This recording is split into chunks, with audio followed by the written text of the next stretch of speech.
What a beautiful day it is today. Welcome everyone for joining us today.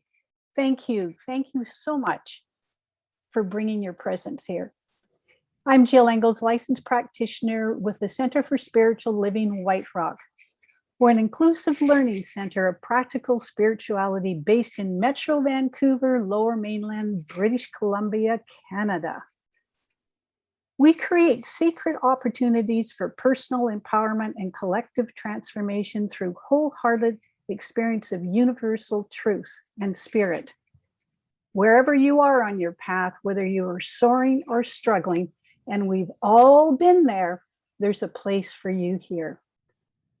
As we begin our gathering today, I respectfully acknowledge that I live and work on the traditional, ancestral, and unceded territory of the Coast Salish First Nations, including Kwantlen, Katsi, Stolo, Semiahmoo, and Wasanuk. We thank the First Nations who continue to live on these lands and care for them, along with the waters and all that is above and below. Let us anchor our time together in prayer now. Just settle in for a moment and breathe this beautiful breath of life that is.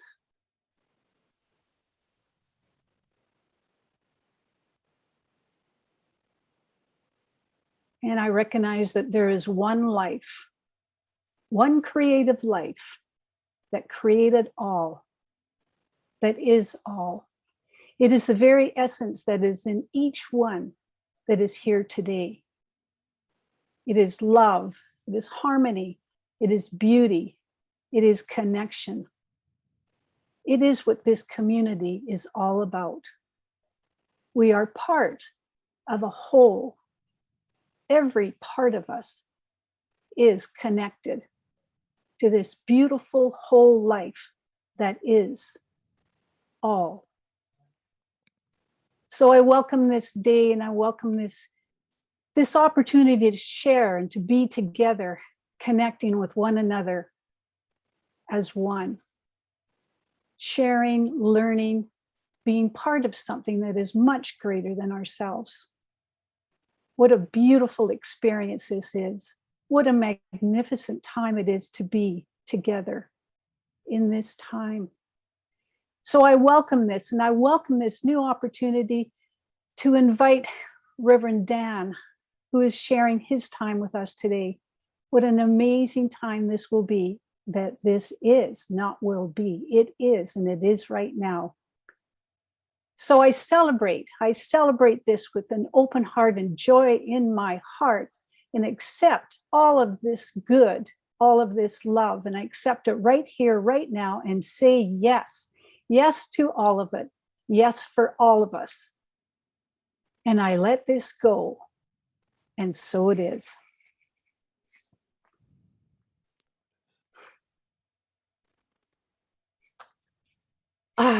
Nathan. He is our beautiful musician today.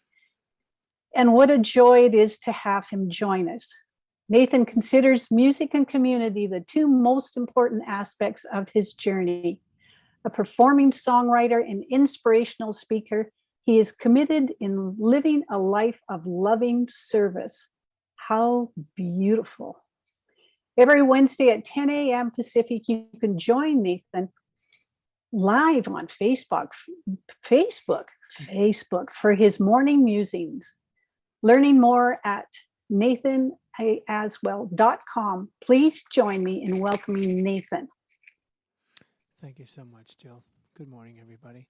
I'd like to start off this morning with one of those chants that I've created for morning musings, and it's very much in keeping with Reverend Dan's talk this morning. This one is called I Take Action This Day. 3 very simple parts. I hope that you join in as you get comfortable with any one of the melodies. They all work together.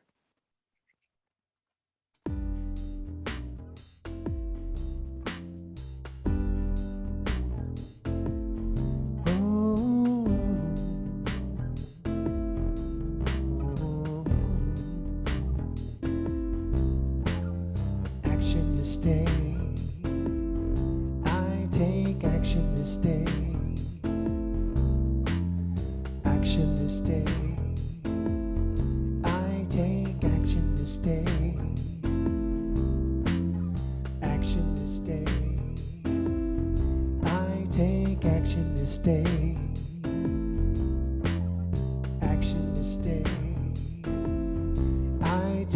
action this day. I set a task for myself, and I see it through. I set a task for myself, and I see it through. I choose long-term outcomes rather than short-term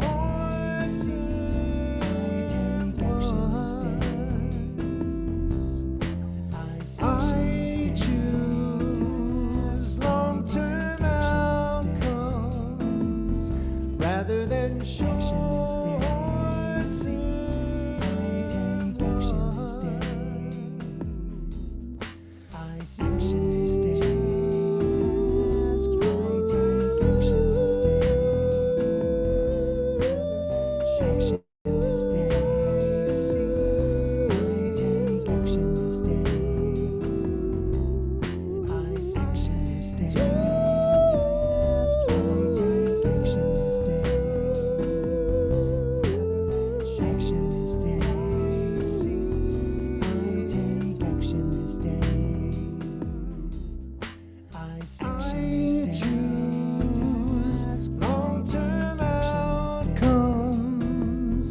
Rather than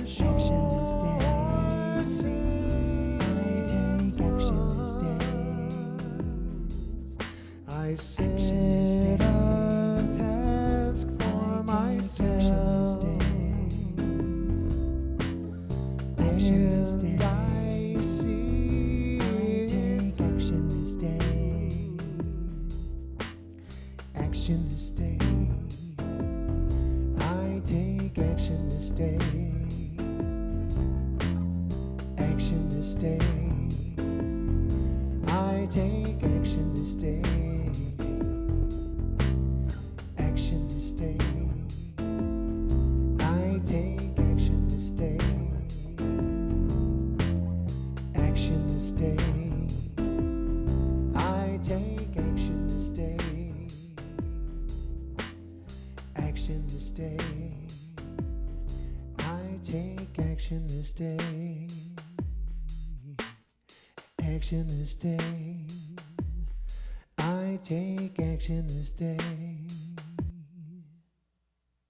Thank you, Nathan. It is my pleasure to introduce our guest speaker today, Reverend Dan Granda. Reverend Dan is dedicated to a graceful uncovering of the human soul, imagining a world where it is common and lovingly accepted to bare your soul openly for others to see. How beautiful. Devoted to studying the evolution of human collective awareness, Reverend Dan can regularly be heard speaking to this shift happening in our world, inviting individuals to embrace the responsibility we have to each other and the community around themselves. Reverend Dan is co-founder and co-director of the Soul Evolution Collaborative, an outreach of the Orlando Center for Spiritual Living dedicated to fostering both personal and transformation and communal evolution through an innovative bricks and clicks model. Over the last 10 plus years, Reverend Dan has been active in serving the Centers for Spiritual Living on both the local and organizational levels. Reverend Dan is a graduate of the Holmes Institute and School for Spiritual Leadership and a licensed minister with the Centers for Spiritual Living. Please join me in welcoming Reverend Dan Granda. Thank you. What a pleasure it is to be here. I love being able to speak from here anywhere around the world. So I'm happy to be with you today, this morning. And I have a question. How would you like to have the next month off from everything? I don't mean just work or from tasks or whatever, but to have the entire month off, no responsibilities, no work, no bills, no family issues, nothing. nothing to attend to, nothing to take your attention away from you being you. And I'd like to note that whatever that first thing that came to your mind was that said, yeah, but, and then fill in the blank. None of that either. Just an entire month of rest, relaxation, rejuvenation. It sounds pretty good. And what I realized in this month of August, the global theme for the organization, Centers for Spiritual Living, has been a pause for guidance. And so each year the organization has put out a book, a journal with themes that centers can choose to follow, and some pick and choose weeks, and some follow all of them, some don't do any of it. But it's really fun to know that there is this theme that exists. And for the month of August, it has been this pause for setting all of those decisions aside, setting aside those things that kind of run us and move us so often. And it has been a lot of fun for me personally to kind of go through this and get to speak about it in a couple of different places, and keep having that reminder. I keep getting that reminder that so much of the time we are just engrossed in that, the cycle of day to day and all of the decisions. And it really has made me hypersensitive to the work, to the bills, to the responsibilities, to those things, that focusing on this idea of a pause for guidance, but then also having to pay attention to all of those things still coming up. It's kind of like, oh, wow, it'd be really nice to actually have that month, an entire month to just, can we do nothing? We just pause? That would be fantastic. The really cool thing is that our brain doesn't need us to have that to actually happen in order to have that actually happen. So we can go into a meditative process. We can go into small, minute times of pausing.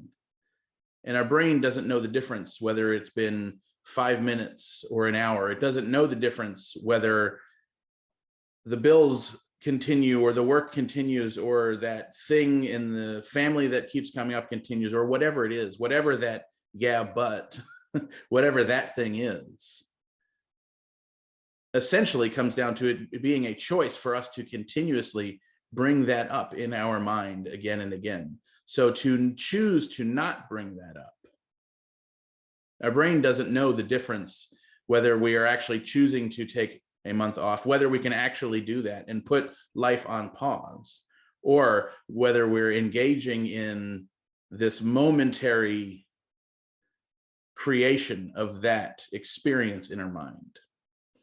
So we're actually going to do this. So if you are comfortable, if you're in a place where you feel comfortable to do so, if you would like to close your eyes and just follow me for a minute on this journey. Imagine that it is actually possible in this moment to have the next month off. Just imagine that being a possibility. And for some of us, that might bring up a feeling of relaxation, a relief. For some of us, that might bring up many thoughts of anxiety, or thoughts of things that need to get done first so that we can do that, or all of the things that might need to happen during the month while we are doing that. Well, let's just imagine for this moment that there is a magic button that we can press to put the entire world on pause for us. To pause all responsibility, to pause anything that can take our attention away from just being in this moment. Imagine what it would be like to have none of those distractions.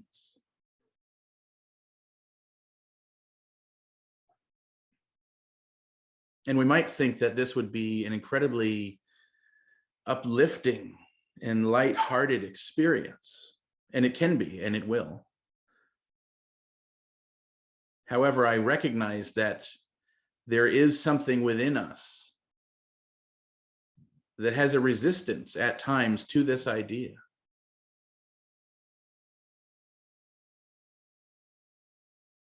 That there is a story, an egoic story within us that does not want to move away from those distractions, that there is convenience in those distractions. So let us imagine that even those stories, even those thoughts get put on pause for this month. So imagine that there is simply a complete freedom to just be. And so as we move through this month, there is a process of shedding off the thinking about the responsibilities. The responsibilities are paused and our thinking continues. And so we begin to shed the thinking of the responsibilities. The distractions are on pause, and yet we continue to be distracted by our thinking. And so we put our thinking about these distractions on pause. And as we continue moving through this month, we realize, what is there to do if there is not these distractions? And so there becomes this void that is at first uncomfortable.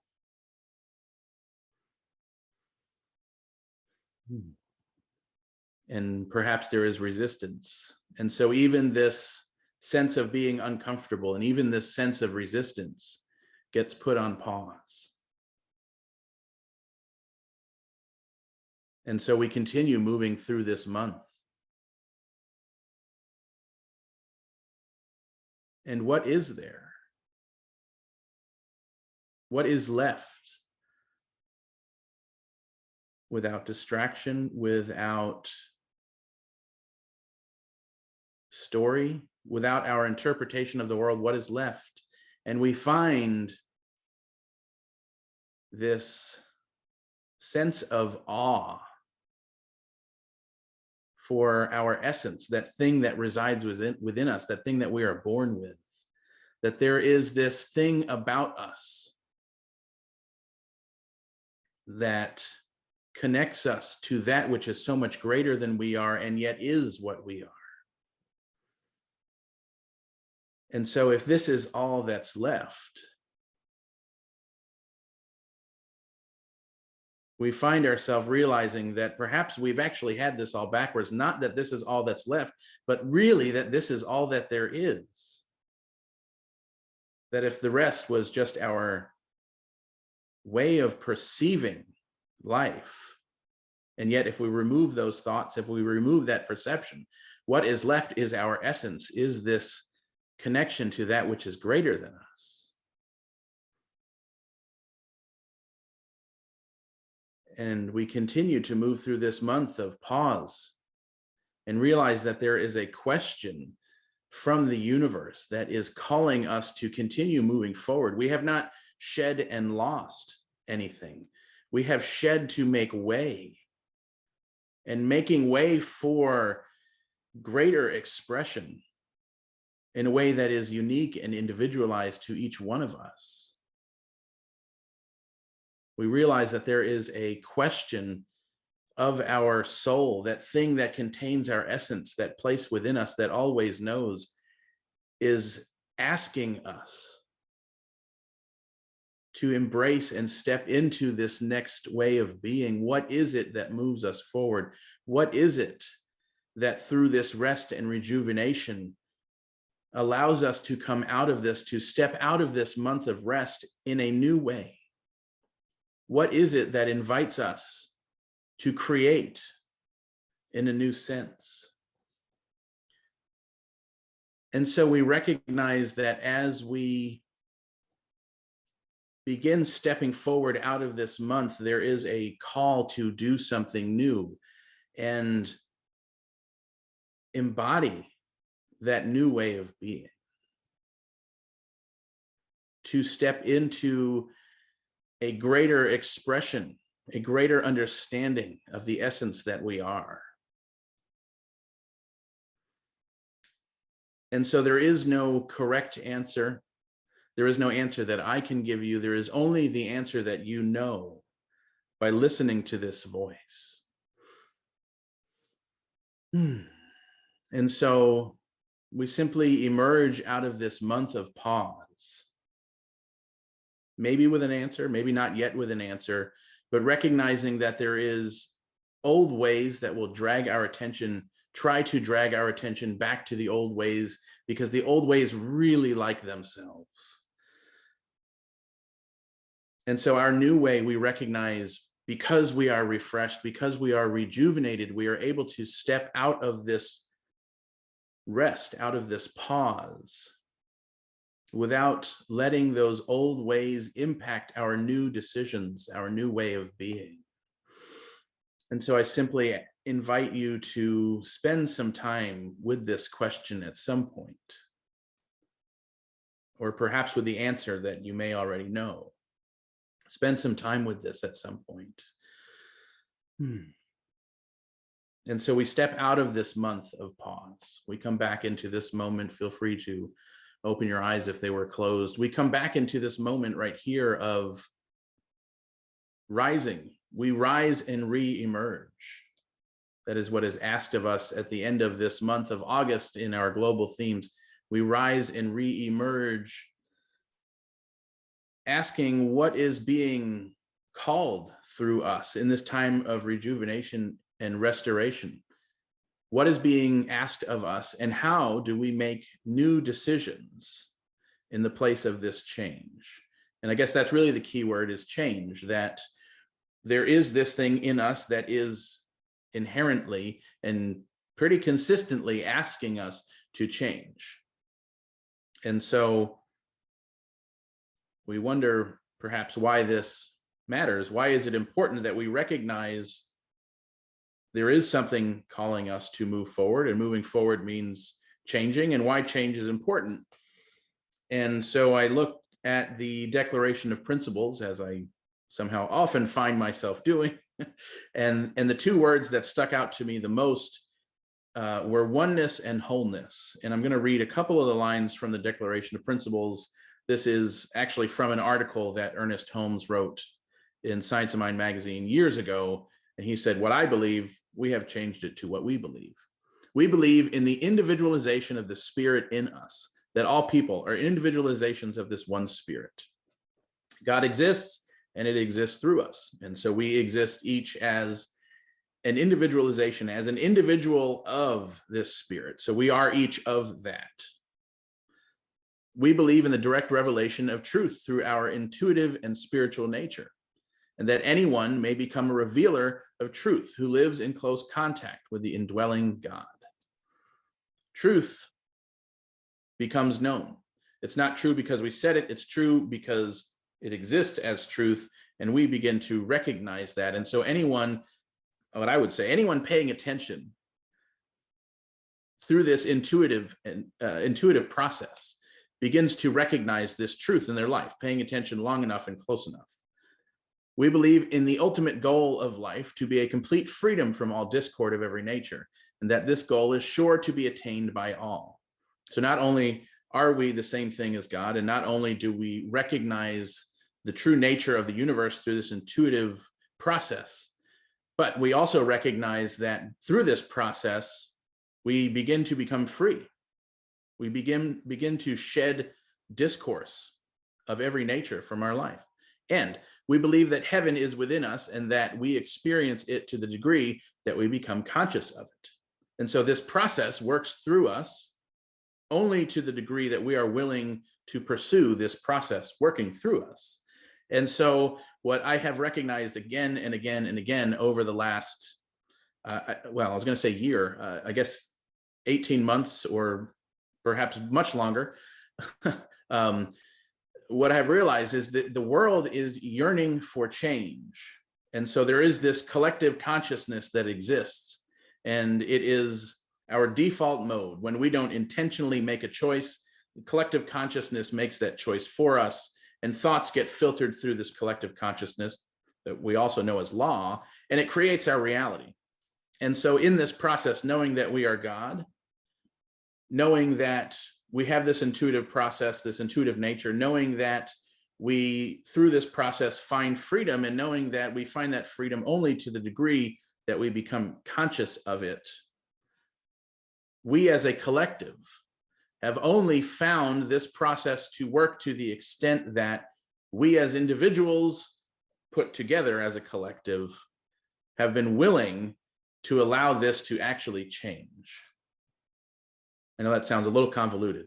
So we as individuals come together as a collective, and the world then only changes to the degree that we as a collective have been willing to change the collective consciousness.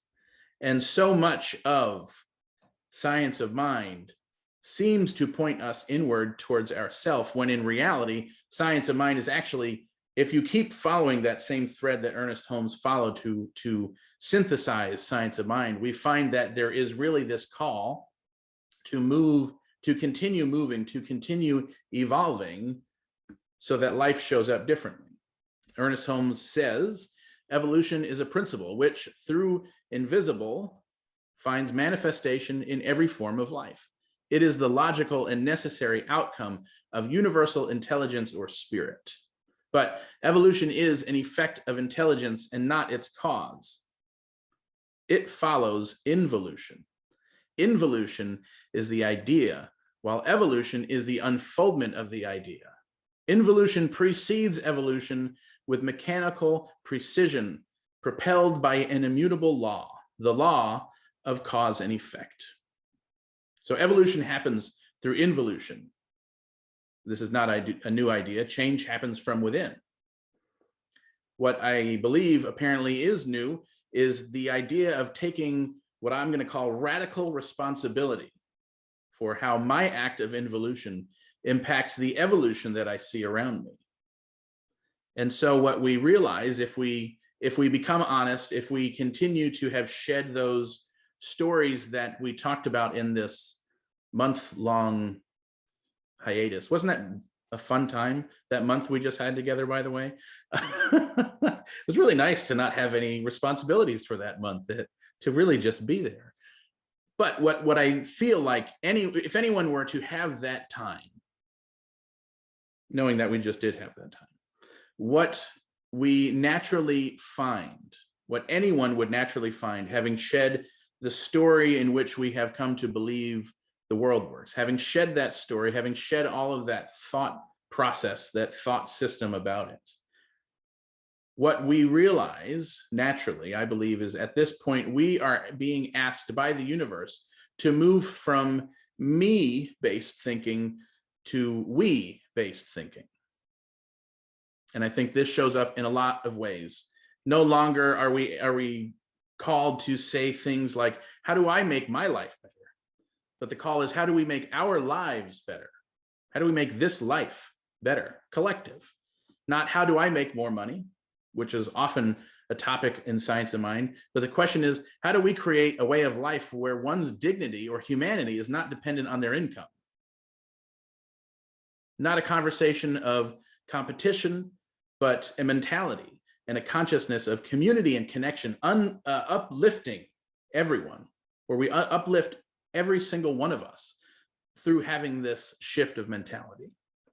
So the call to action this week, through integrating these ideas, through this idea of what has become known as self-care, taking a month for oneself, whether it is just in mind or even in reality. Integration, self-care, and evolution, putting these ideas together, we then get to answer this question: how do I make new decisions from this place of change? So having had this experience together, having had the experience of shedding, even if it was just for that moment, shedding that entire story that we've all carried around with us, how do I make new decisions from this place of change? And inherent in that question, I believe, is how do we make decisions collectively from this place of change? How do I take part in making we-based decisions from this place of change, from this place of evolution, recognizing that involution, this inward process, shows up as evolution, so that inherently we each have a responsibility to the evolution of the collective consciousness. Not that any one of us is entirely responsible for any one thing, but that we all collectively are responsible for everything. So the emphasis here is on the new decision. And I think new from several standpoints. New from the standpoint of shedding the story we have created. New from the standpoint of moving beyond perceived limitations. New from the standpoint of breaking old habits and patterns. In addition, it is from a standpoint of new ways of expressing life. Literally creating in ways that we have never created before. New ways of viewing relationships, breaking molds, forgetting about boxes and labels. How do we view relationships together, one-on-one, in groups, in community? And I think maybe most importantly, expecting new results, expecting the new to show up differently, to have new results and new experiences. And then expecting new responses, expecting that the world show up differently, needing to respond differently to those things. And perhaps lastly, committing to this new way of being, not to just say these things, not to just write it in a journal, but actually acting on new thought, on new thought, acting in a way that brings about these expectations. We can't act the old way and expect new, but acting, thinking, changing our thought process to this new way of being. So this month, as we rise and re-emerge from our time off, from our moments of rejuvenation and restoration, we realize that there is something new being asked of us as we come out of this time. And so we look to answer the question, how do I make new decisions from this place of change? And we find that we are creating a new way of life that shows up for us, through us, the collective us, not just the individual. We're moving from me to we. We are moving beyond previous limitations, and we are then expecting life to show up in greater ways for the collective. And then at that point, and I think only at that point, do we begin creating a world that works for everyone. And so it is. Thank you. Yes. So I know that there is only one. There is one invisible power and presence behind the existence of all of creation that is greater than anything any one of us can possibly recognize or realize. And I know that it is everything that we are, that we are not actually separate from what it is. It operates through us and as us. And we show up here as the individualization of it. We show up here as the local version of that thing in form, recognizing form as life. And so we are on this journey of choice and change and evolution and recognition of the divine through every single moment. And I recognize every choice being intentionally made for every single person hearing this word, every single person not hearing this word, and in every place where this needs to be known, it is now known that choice is intentional. We are moving forward intentionally. We are progressing through this creative life in new ways, driven by this idea of involution and evolution in order to know life, to know each other, to exist in this deeper way of being with this greater connection, this deepening of love and light through each one of us. And so I am eternally grateful for this ability to be here, to process life as me, as each one of us, to know that we are all here processing life collectively through each one of us. And creating in ways that are unique and individual to each one of us, and yet never separate from any one of us. I am grateful for the fact that we are never separate from any one of the places that God shows up. Grateful to know that we are at choice, grateful to know that principle is not bound by precedent, and we are able to show up new and different in every moment.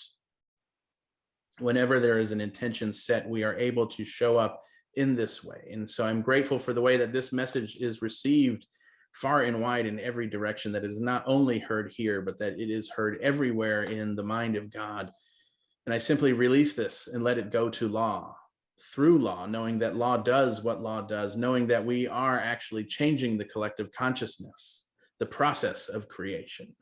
So I release this, I let it go, and so it is. And so it is. This is the time for our offertory. We create sacred opportunities for personal empowerment through wholehearted experiences of truth and spirit. If you are inspired by today's music, which was fabulous, and the message, which was powerful, as well as our weekly and monthly programs, we gratefully receive your gift, tithe, and offering. There are 3 ways to donate. Visit our website, mail us a check, or send us an e-transfer. So please join me in saying this beautiful prosperity affirmation together. Divine love within blesses and multiplies all that I have, all that I give, and all that I receive. And so it is.